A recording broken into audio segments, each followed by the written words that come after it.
Breaking news. సొంత party ఎమ్మెల్యేలపై CM Revanth Reddy ఆగ్రహం వ్యక్తం చేశారు. సీఎల్పీ సమావేశంలో కాంగ్రెస్ సభ్యులకు క్లాస్ తీసుకున్నారు. అంతా తానే చూసుకోవాలంటే సాధ్యం కాదన్నారు. అన్నిటికీ సీఎం సమాధానం చెప్పాలంటే కష్టమన్నారు. కొంత బాధ్యత మీరు కూడా తీసుకోవాలని సూచించారు. ప్రతిపక్షాల విమర్శలకు మంత్రులు చెప్పే సమాధానాలు మంత్రులు, ఎమ్మెల్యేలు చెప్పే సమాధానాలు ఎమ్మెల్యేలు చెప్పాలన్నారు. మన పథకాలను అబాసుపాలు చేసేలా ప్రతిపక్షాలు ప్రచారం చేస్తున్నాయని, మనపై బీఆర్ఎస్ బురద చల్లితే కాంగ్రెస్ పార్టీ ఎమ్మెల్యేలు స్పందించడం లేదన్నారు. వాళ్ళు బురద చల్లితే మనం కడుక్కోవడం కాదు, సబ్జెక్టుపై మాట్లాడడం నేర్చుకోవాలన్నారు. ఏం మాట్లాడాలో ఎమ్మెల్యేలు ప్రిపేర్ కావాలని, సభ జరుగుతుంటే సభలో నుండి బయటకు వెళ్లిన జానారెడ్డి కొడుకు ఎమ్మెల్యే జేవీ రెడ్డిపై సీరియస్ అయ్యారు. ఇంత అనుభవం ఉన్న మాలాంటి వాళ్లే సభలో కూర్చుంటే ఇప్పుడే ఎమ్మెల్యేలు అయిన మీరు సభ జరుగుతుంటే సభల నుండి బయటకు వెళితే ఎలా అని నిలదీశారు.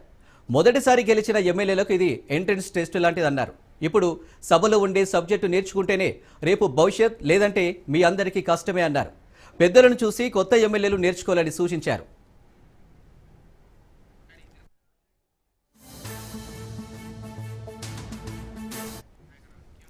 దీనికి సంబంధించి మరిన్ని డీటెయిల్స్ రాజిరెడ్డి అందిస్తారు. రాజిరెడ్డి, సొంత పార్టీ ఎమ్మెల్యేలపై సీఎం రేవంత్ రెడ్డి ఆగ్రహం వ్యక్తం చేసినట్టు తెలుస్తుంది, ఏంటి డీటెయిల్స్?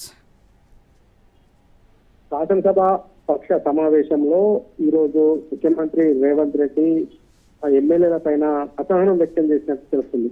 ఎందుకంటే టీఎల్పీ సమావేశంలో ముఖ్యమంత్రి రేవంత్ రెడ్డి ఖరాఖండిగా చెప్పారు, గత అసెంబ్లీ సమావేశాల నుంచి దాదాపు ప్రభుత్వం ఏర్పడి 14 నెలలు అవుతుంది, ఇది రెండో బడ్జెట్ సమావేశము, ఇప్పటికి కూడా ఎమ్మెల్యేలు యాక్టివ్ అవ్వట్లేదు. ప్రతిపక్ష పార్టీలు ఈ ప్రభుత్వం పైన ఏ ఆరోపణలు చేసినా నేనే సమాధానం చెప్పుకోవాల్సి వస్తుంది ముఖ్యమంత్రిగా.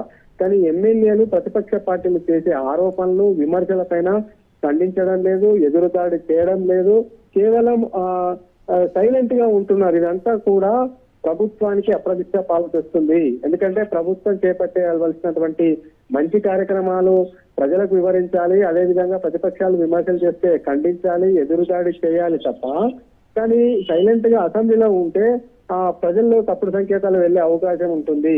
అదే విధంగా బీఆర్ఎస్ ను తక్కువ అంచనా వేయకూడదు. బీఆర్ఎస్ అటాక్ చేస్తే సైలెంట్ గా అసెంబ్లీ ఉండిపోతే ప్రజల్లో బీఆర్ఎస్ వైపు సానుభూతి పెరిగే అవకాశాలు ఉంటాయి. వీటన్నిటిని కూడా గ్రహించాలి. ప్రతిదానికి నేనే సమాధానం చెప్తే ముఖ్యమంత్రిగా బాగుండదు. మంత్రులు సమాధానం చెప్పవలసింది మంత్రులు సమాధానం చెప్పాలి, ఎమ్మెల్యేలు సమాధానం చెప్పవలసింది ఎమ్మెల్యేలు సమాధానం చెప్పాలి. కానీ సభా నాయకుడిగా ప్రతి అంశాన్ని, ప్రతి విషయాన్ని నేనే సమాధానం చెప్తే ఇటు హౌస్ లో పలచనైపోతా, అదే విధంగా ఇటు ప్రతిపక్ష పార్టీ దృష్టిలో కూడా పలచనైపోతా, ప్రజల దృష్టిలో కూడా బీఆర్ఎస్ కాంగ్రెస్ ను డామినేటింగ్ చేస్తుందనే విధమైనటువంటి సంకేతాలు వెళ్తాయి. ఇకనైనా ఎమ్మెల్యేలు మారాలి, ఎమ్మెల్యేల పనితీరు మారాలి. ఎమ్మెల్యేలు ప్రతిపక్ష పార్టీలు ఆరోపణలు చేస్తే, క్రిటిసిజం చేస్తే, అదేవిధంగా అసత్య ఆరోపణలు చేస్తే దాన్ని ఖండించవలసిన బాధ్యత ఎమ్మెల్యేల పైన ఉంటుంది. ముఖ్యంగా విప్పులు కూడా జాగ్రత్తగా వివరించాలి. బీఆర్ఎస్ నేతలు సభను తప్పుదారి పట్టిస్తే ప్రజలకు వివరించే ప్రయత్నం చేయాలి. కానీ అలా ఏం చేయకుండా సైలెంట్ గా ఉంటే కాంగ్రెస్ ప్రభుత్వం డ్యామేజ్ అవుతుంది అనేది కూడా పూర్తిగా అసహనం వ్యక్తం చేసినట్టు తెలుస్తుంది.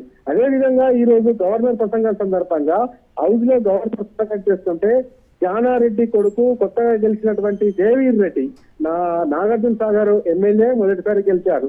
కానీ అతను గవర్నర్ ప్రసంగం అప్పుడు హౌస్ లో లేడు. దీన్ని పూర్తిగా ముఖ్యమంత్రి రేవంత్ రెడ్డి అబ్జర్వ్ చేశారు. అయితే కొత్తగా వచ్చిన సభ్యుల తీరు మారాలి. అది మీకు హౌస్ జరుగుతుండే మరోపక్క బయటకు వెళ్ళడము ఇది సంప్రదాయం కాదు. హౌస్ లో ఏం మాట్లాడుతున్నారో తెలుసుకోవాలి.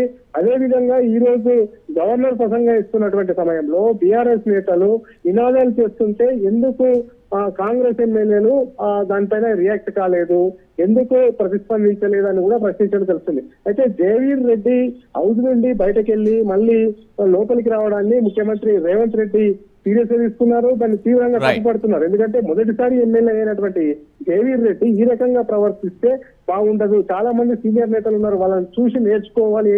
కొత్త ఎమ్మెల్యేలు పర్ఫార్మెన్స్ ను పెంచుకోవాలి, కొత్త ఎమ్మెల్యేలు సభలో మాట్లాడాలి. అదే విధంగా కొత్తగా గెలిచినటువంటి వాళ్ళకి ఇది ఎంట్రన్స్ ఎగ్జామ్ లాంటిది. ఇందులో పర్ఫార్మెన్స్ బాగుంటేనే నెక్స్ట్ టైం గెలిచే అవకాశాలు ఉంటాయి.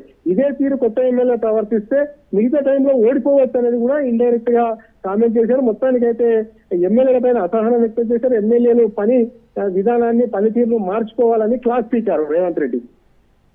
Right Rajireddy, thank you.